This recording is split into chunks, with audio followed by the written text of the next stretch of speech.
Family Theater presents Eleanor Powell and Raymond Burr.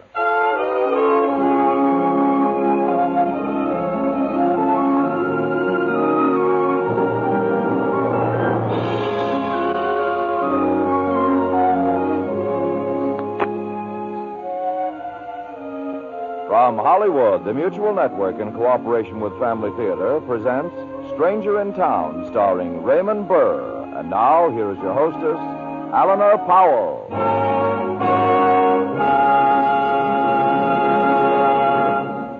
Thank you, Tony Lafrano. Family Theater's only purpose is to bring to everyone's attention a practice that must become an important part of our lives if we are to win peace for ourselves, peace for our families, and peace for the world. Family Theater urges you to pray. Pray together as a family.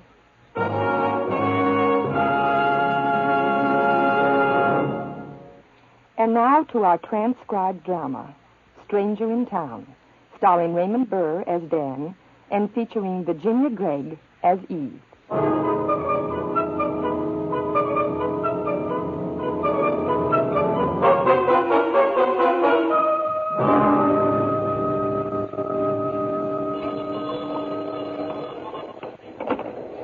Sheriff's office, Hardin speaking. How's that again? It disappeared. The whole hill? Now, just a minute. Yes, I know the hill you're talking about. This is Jake Lavendish, isn't it? Wait a minute, Jake, wait a minute. Here comes the sheriff now. Hey, Dan, Jake Lavendish is on the wire here. He says the hill in his south pasture... Just took off like a big bird? He's right. Here, let me talk to him. Yeah, here you are. Hello, Jake. Yes, I know it's gone. I just drove by. How? Well, suppose you tell me. Well, I don't know what you expect me to do about it. Look, Jake, I'll keep an eye open. If I see it, I'll let you know. Good to sit down. I've about run my legs off today. About the hill? Yep. Is it really gone? The whole thing? The whole thing. Grass, trees, and sod. Furthermore, I know the girl who took it. The girl who took it? Sit down, Bill. I met her the morning before last. I was walking down Broad Street, coming back from coffee, when I first spotted her.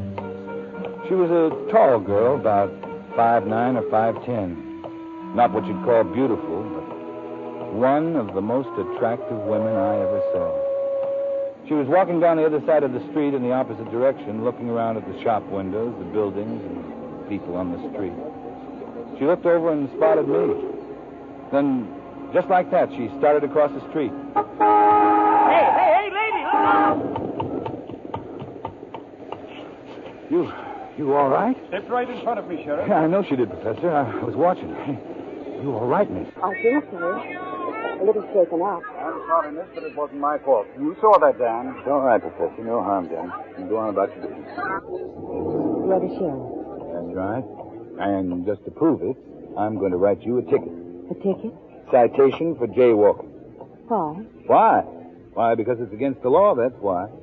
It's going to take very long. Just a few minutes. Name? Eve. Last name? Last name? You mean you have two? Oh, brother. Now, don't tell me you don't have a last name. Well, strictly speaking, I don't. All right, we'll just leave that blank for now. Occupation? I'm an alien psychologist. How's that again? An alien psychologist. I study the psychology of aliens. You do this for a living? In combination with sociology, yes. All right, sister. Come with me. Where are we going? Pokey. Maybe a couple of hours in the cooler will make you feel a little more like talking. Pokey? The cooler? Jail. Jail? Wait a minute.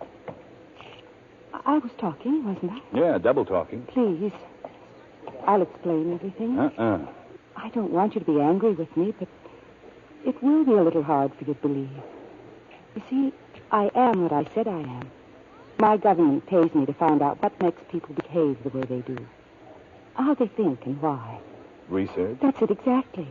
I'm part of a field research team. You said my government. You mean this government?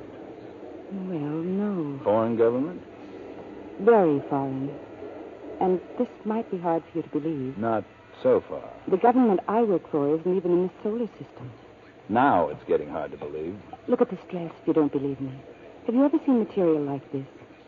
It wasn't made on Earth. What do I know about dresses? To me, nylon's a miracle. Sister, if you're trying to tell me It's that... my bag.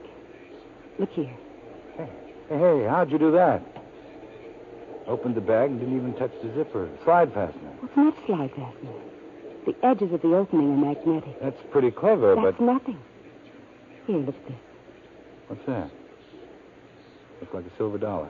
Hold it in the sunlight. Or flatten the palm of your hand. Like this? Hey, what is this thing? A radio. It's powered by either the sun or the heat of the body. You don't have anything like that on Earth. Well, there could be. Well, let me see. I don't seem to have much else.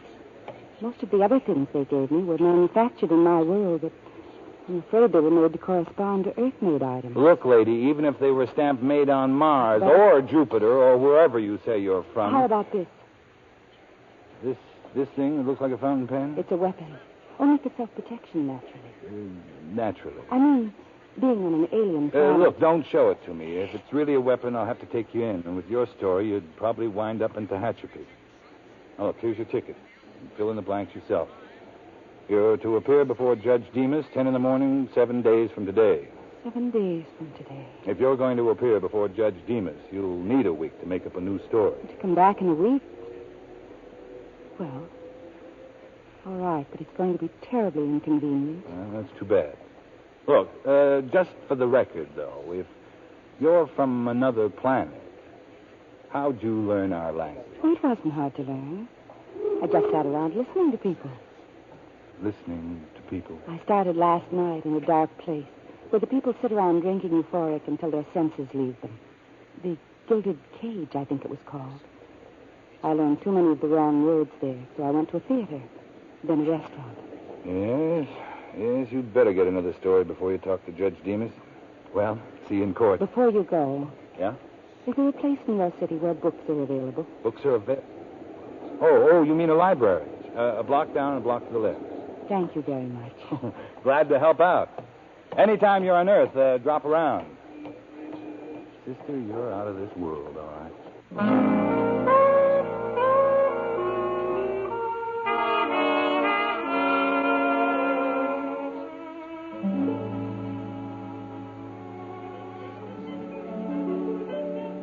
I thought maybe the barkeep might have remembered her. He remembered her, all right. I'll never forget her. Nice-looking girl. Wore a dress that looked kind of metallic. Yeah, that's the girl. Wait a minute, Sheriff. Andy, pull a plug in that box. Can't hear myself think. She didn't have anything to drink. Just sat there at the end of the bar, listening to the people talk. Stay long? An hour and a half, maybe. I couldn't figure out why she'd come in. A couple of boys got the notion how maybe she got lonesome. And I'll tell you, that was a bad idea. What do you mean? You know Big Ed Jackson? Not to. He spends most of his weekends in my jail. Yeah, that's the guy. Well, Big Ed invited himself over to the stool next to her, and he starts talking. She pays real close attention to him at first, and when she sees what he's up to, she says to him, "Go away." Just like that. Sounded kind of foreign. She a foreigner? She might be, in a way. Say, you want a beer? No, thanks. Go on with the story. Well, she said, "Go away." But Big Ed stays right there. And I can see she's getting mad. Then in a couple of minutes, he tries to slip his arm around her, and bam! Ed hits the floor like an anvil under a load of sand. Couldn't figure out how she did it. Still don't know. One of Ed's buddies looks down at him, then over at her. Then he takes about 2 steps toward her, and the same thing happens to him. He hit the floor? Like he'd suddenly gained about 5,000 pounds.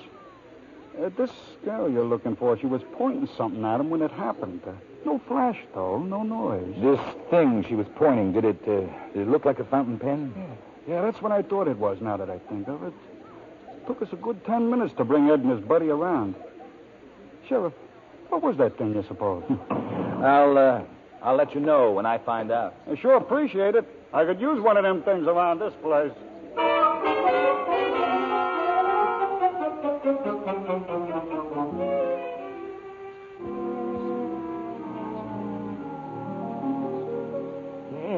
sounds like a pretty smart girl. Yep. That kind of made me mad in a way. Mad? Ever read any science fiction, Bill? Well, can't say as I even know what it is, Dan. Oh, stories about people from other worlds, things like that. Well, most of the stories make these other world people so much smarter than we are, it makes us look like a bunch of low-grade morons. Frankly, it burns me up. So I got mad. Well, what'd you do? Drove around town for the rest of the day. I didn't see her anywhere. Did you check at the library? Yeah, she'd taken some books out. That was my lead. Next morning, that was this morning, I staked out the library. I figured if she could learn English in one day, it wouldn't take her too long to read a few books.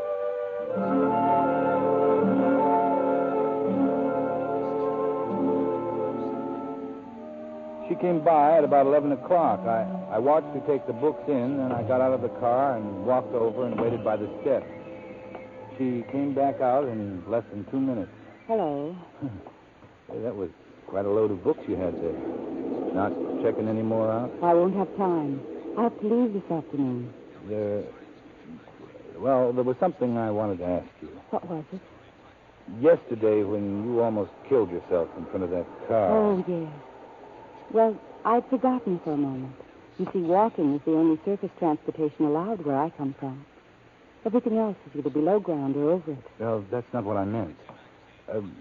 Why did you cross the street at that particular time? To see you.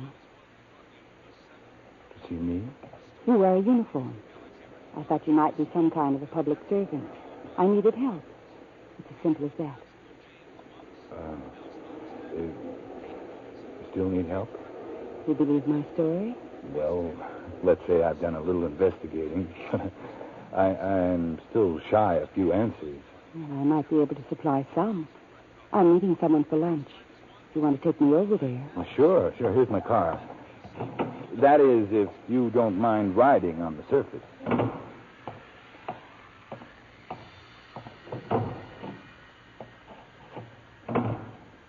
Why don't you join us for lunch? No. If you've got a date... Would you mind if I had a date? Mind? Why should I mind if you had a date? Oh, I don't know. You just sounded a little annoyed. Well, maybe it's none of my business, but you seem to be working pretty fast. I've been on the go every minute. That's not what I meant. I've seen everyone I'm supposed to see except the professor. After that? The professor? Mm-hmm. The same man who almost ran over me yesterday. Why see him? I'm supposed to observe the scientific mind in action. From what I've read, though, I don't think I'm going to enjoy it much. You'll struggle through it. Did I say something to upset you? You're not always this way. Nothing you've said. No, I think I will join you for lunch, Eve. I'd kind of like to see this thing through. I hoped you would.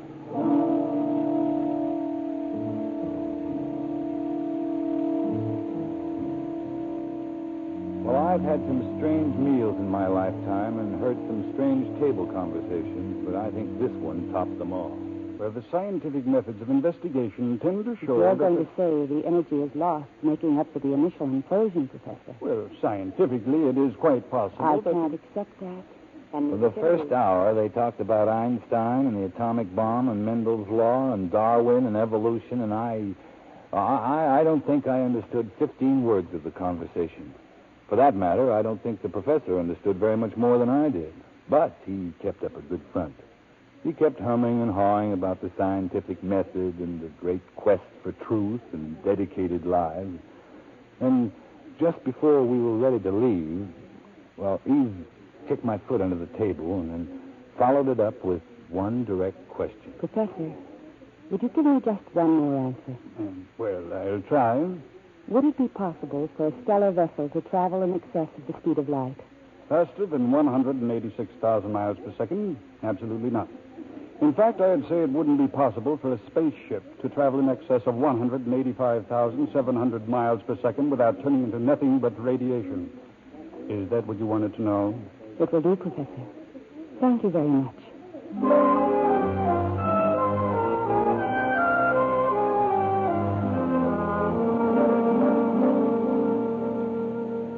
She asked me to stop by a supermarket after that. I wondered what kind of investigating she was going to do there. Then she came out with a sack full of groceries. And we headed for the Lavendish farm. I don't get it. What? Oh, the food? Mm-hmm. What'd you buy? Oh, just a few things we don't have at home. Peanut butter, tangerines, kosher pickles, novelties for the family. Oh, your husband get a kick out of things like that? I'm not married. These are for my mother and father. Oh, I maybe you were planning a picnic, wanting to go out to the country and all. I'll have to meet some people, Dan. I told you that. Look, Eve, don't you think you might give me some idea what all this is about? Dan, there have been other people here from my world. This was, a sort of clean-up investigation. I don't get it. There are quite a few worlds in the universe, Dan. Some of them carry on, trade relations, exchange materials and ideas. For a time, we thought that your world might be ready to take a part in the exchange. Not so. Not according to my report. But then there are investigators all over this world. Maybe some of the others. No, I don't think so. Things are pretty much the same all over. I thought for a while you'd come to warn us about fooling around with the atom or something like that. Nothing so dramatic, I'm afraid. What is the matter with us, Eve? A combination of things, Dan. Pride, confusion, a lot of things. Take the professor. He answers questions about deep space, and yet he's never seen deep space. He knows almost nothing about it, yet he was too proud to admit it. Mm-hmm. He's made science a god, probably praise to an electronic computer. He's only one man, but I don't think he's alone. And then there's faith. Faith? There's one God, Dan. Why are there so many creeds? Did God give each group of people a different set of rules? No. Just one set. One set of 10 rules, none of which are unreasonable. And yet your people persist in finding new ways to break them. I know what you mean. In spite of all this, I like your world, Dan. It kind of grows on you. I guess things must look pretty confused here to someone from an older civilization. Older civilization, Dan? Civilization started at about the same time in my world. Then why are you so smart? Why is your world so much more advanced than ours? Why don't we have wars, and broken homes, and plagues, and things like that? Yes? We obey the rules. We have the same ones you have. But then I suppose it's easier for us. Why easier? You remember, Dan, how Adam and Eve were tempted by Satan? Well, sure. On our world, Adam and Eve said no.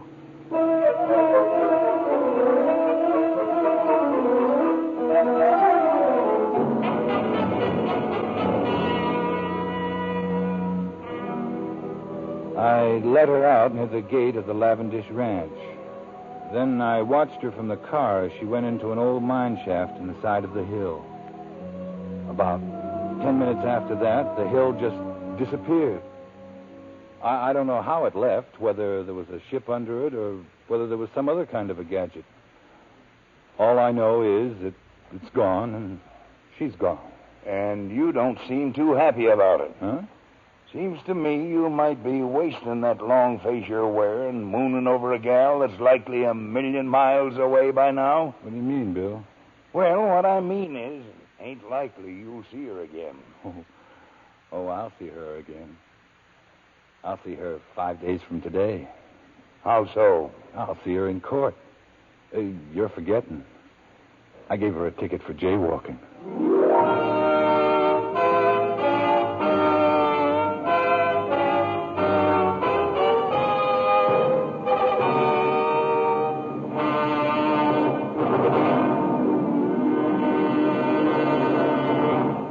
This is Eleanor Powell again.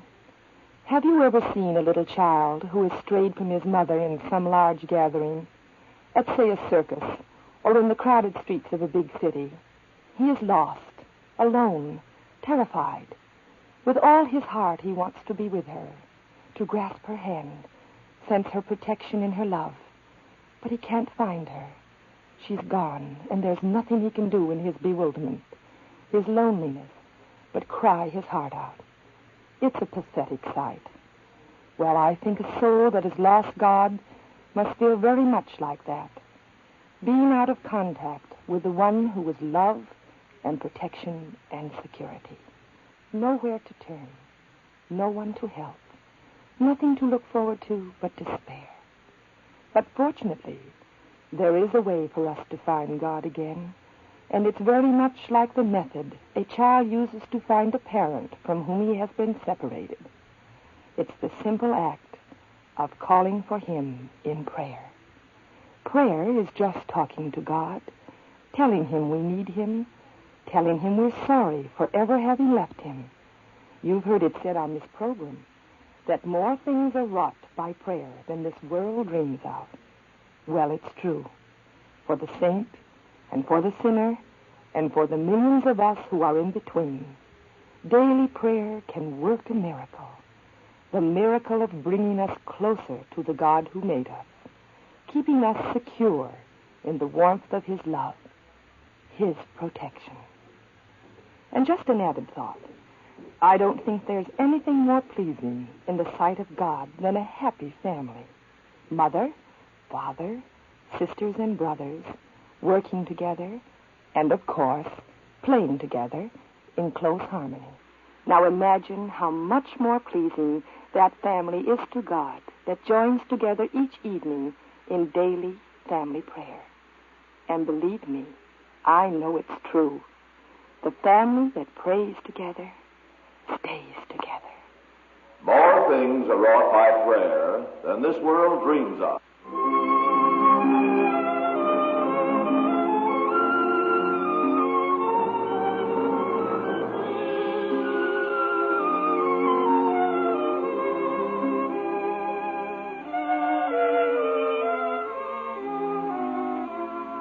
This is Carl Princey expressing the wish of Father Peyton that the blessing of God may be upon you and your home, and inviting you to join us next week for another Family Theater presentation from Hollywood. Our music was composed and conducted by Harry Zimmerman. Family Theater originates in Hollywood. This is the 25th anniversary of Family Theater's producer, Father Patrick Peyton. We are sure that his many friends and those of you who listen to Family Theater weekly will be happy to know that his autobiography has just been published by Doubleday. It's called All for Her and is now available.